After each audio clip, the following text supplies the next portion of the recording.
More disaster relief is headed to Kirk County. FEMA announced President Trump approved a major disaster declaration following the deadly flooding. It comes less than a day after Homeland Security Secretary Kristi Noem visited Camp Mystic with Governor Greg Abbott and local leaders.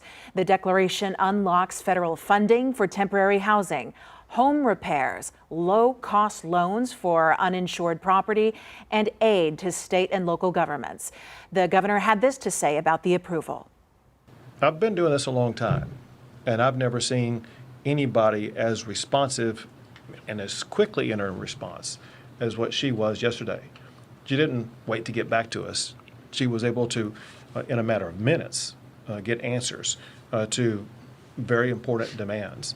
And on behalf of the state of Texas, we cannot thank her or the Trump administration enough.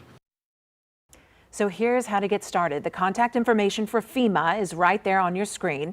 Residents are urged to file insurance claims first, then apply for FEMA assistance online, by phone, or through the FEMA app.